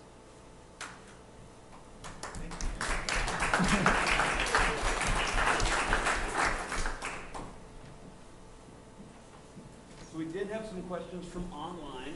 One of the questions is for Leah. Why aren't the 2 units reporting their energy usage? Well, we have been working really hard, specifically Megan here in the audience from City of Issaquah has been working to get that data. It has just been impossible to get a hold of one of the units. She has popped by at all hours of the day, emailed, called, nothing. So we're still working on that. We'll see if we can do it. As far as the other unit goes, there's 1 unit in zHome that's being rented out. And so Megan talked to the person renting it, and they felt uncomfortable signing anything, but they also seemed worried about asking the landlord, but actually we might be able to contact the landlord directly, it turns out. So hopefully we'll actually get that data very soon. So again, this is a work in progress. We actually just started collecting this data and working on the white paper, so I think we've had really good results so far, but we do have more and more information coming in seriously every day. Like I said, I got the water data today, so we're really excited about that. So it's a work in progress, but I think we're getting there. So, yeah. Not so much a question as a statement. 111 kilowatt hours, divided over 3 years, you do the math, that's 10 watt hours per unit per day. That's 1 LED light bulb for an hour a day. Yeah. It's almost $10 worth of purchase. Yeah, like I said, I'm going to go with practically net zero. Right, right. That's what the title should be, so damn close. I know. Yeah. So actually, even though technically you can't say, like, numerically it is net zero because it's not quite zero, I'm comfortable with saying it is. Yeah, yeah. It's probably on us. We probably should be doing more. One question here, and then Yeah, one online. I can't remember your name on the 2030 project. Susan.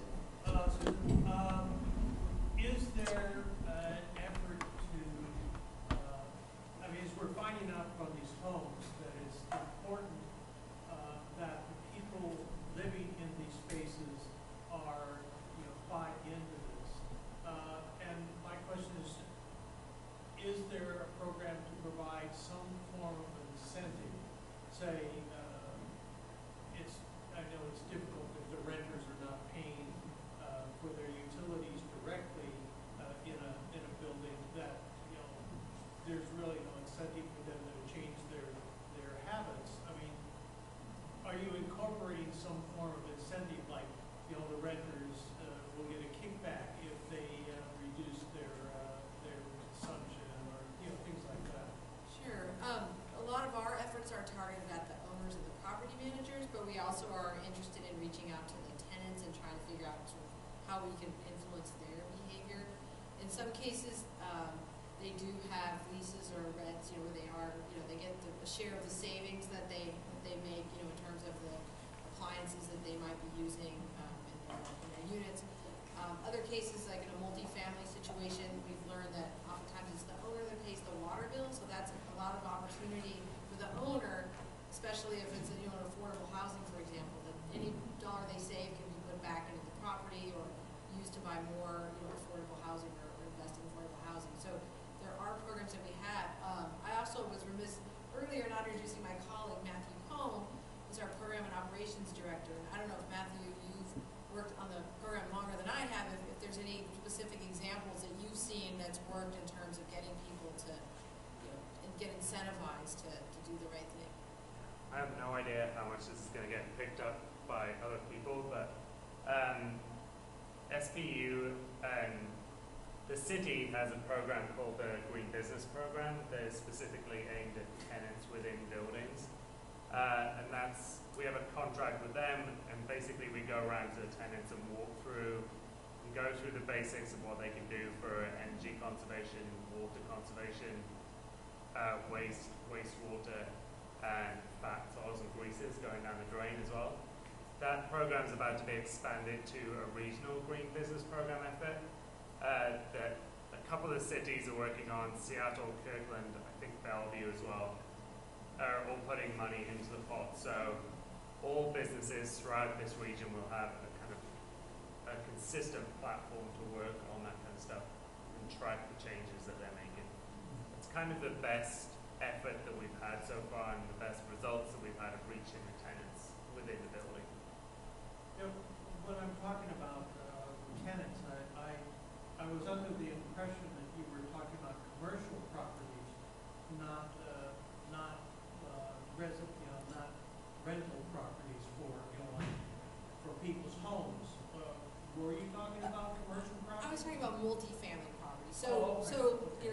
Probably a 5 or 6 story, like an apartment or a condo, or even a hotel. There's a lot of hotels that are also active. We have one online question. So this is a question for everyone on there, and it's how does the purchase price compare to similar units in the area? And then this is a two-parter. Do you feel as though the cost difference has been recouped with the efficiency system, or does the efficiency system pay for itself, and what is that time frame? Well, I'll go first. If you're talking purely dollars and cents, if you are living below the line in net zero, you're eventually going to pay it back, but it might be a long, long time.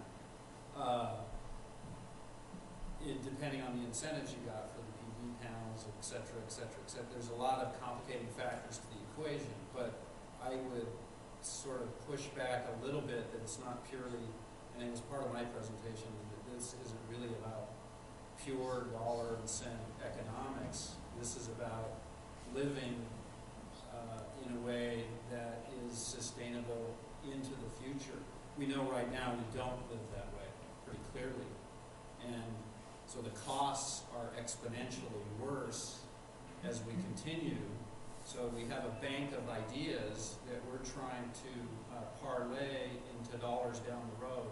So I would twist that question a little bit, avoid it at all extremes in terms of the physical dollars and cents, and say the real push needs to be the end result, the sustainable path for the future.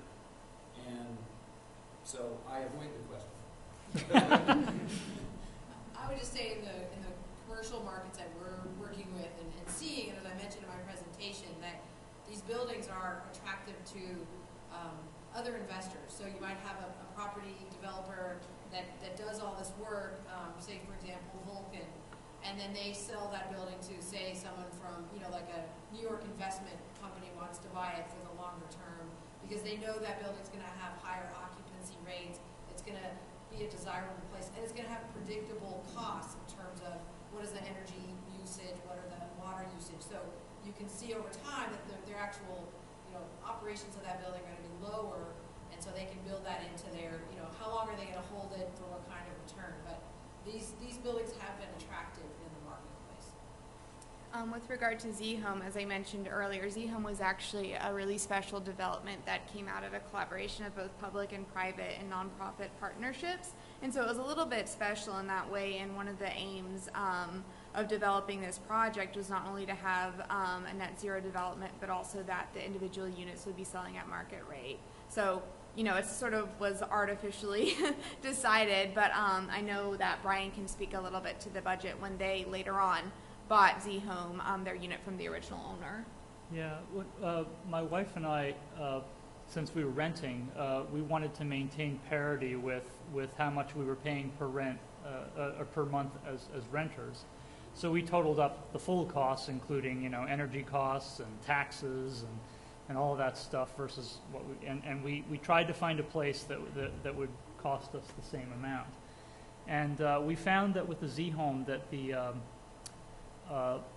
the owner dues that we pay to the association were slightly higher than the other places, which probably accounted for the systems in the place. But that was offset somewhat by the fact that we have almost no energy bill to speak of, and we have savings along those lines. I think overall we're probably paying a little bit more, but from our point of view, not very much. Maybe, I don't know, $50 more a month or something. We have another question. I had a comment, like if your ninth homeowner isn't ever home, you're going to be way over net zero. I know. But for Susan, I actually had a question for you. You showed the baseline and how everything compared to that, but you never said what the baseline was, so I'm really curious about that. Yeah, and so for existing buildings, there's a national median. So this software program I mentioned, Portfolio Manager, basically spits out a national number that you can compare yourself to. If you're new construction, then you have some energy modeling that goes on, but you also have something in this program called Target Finder that helps you as if you design it a certain way, it says that you need to get this certain EUI, energy use intensity number. And so we've seen variations though that where the EUI model is higher, slightly lower than what the actual EUI is, when they get the building up and running. But then over time, we've seen that EUI go down when they've operated it according to how it's supposed to be operated. And that's for the energy use. How Right. about for transportation and water? Well, those have to be done a little differently because they don't have like this national software program. So on transportation, we use the survey that Commute Seattle does for the region for King County, and so they've got numbers on tenants. So that number is a more of an annual or every other year number. So that baseline is a little more static than some of the other numbers. And on the water side, we actually have worked to develop those numbers with partners.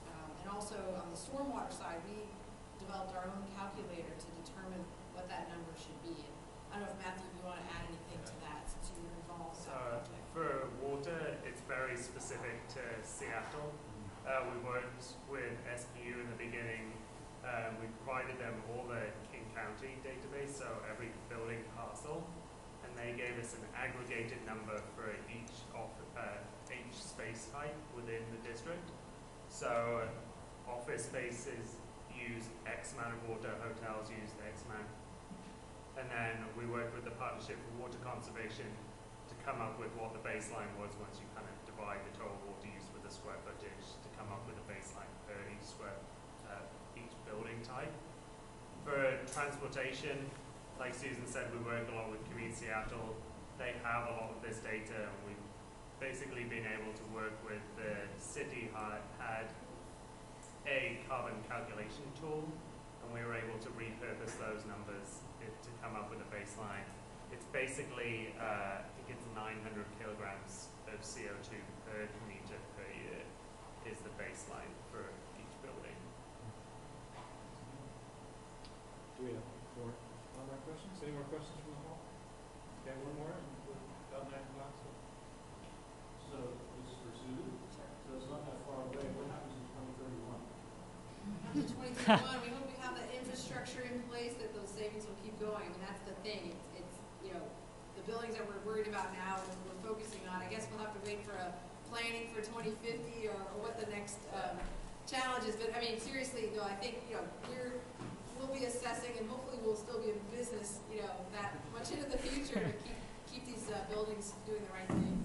I think the idea of the 2030 district and the idea of the 2030 challenge for planning, when that first came out, was that if we followed that and we hit that goal, it would put us on a path to carbon neutrality, which we can then hit at 2050.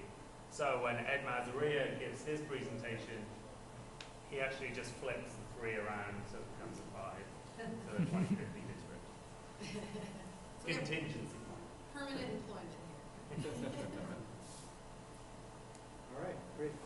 Pat's going to have a few things to say to finish up. Thank you so much all for coming. Thank you, panelists.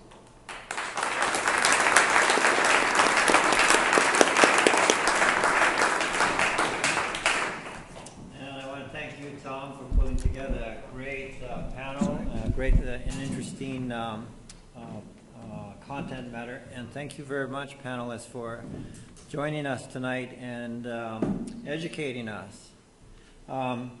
A couple of other items. One is I want to thank you, the audience, for all your great questions. I think it enriched the experience here. Also want to reach out to the east side. I know we can't see you, but thanks again for your participation and the questions. And others that have also been testers on this simulcast, appreciate your questions as well. I do have one other announcement that, Doug, you wanted to... Okay, so we still have the Green Building Slam, and we're looking for more projects. So if you have a project you want to offer to the Green Building Slam, that's happening in November? October 23rd. 24th, sorry. So make sure you get that over to Doug. And also wanted to offer a little bit of time for anybody else that had announcements having to do with sustainability or green buildings. Anybody? Can I quickly? Yes. I just want to remind everybody, if you found the zHome data interesting, we have the Built Green Conference on September 9th. If you go to builtgreenconference.com, you can find more information to register.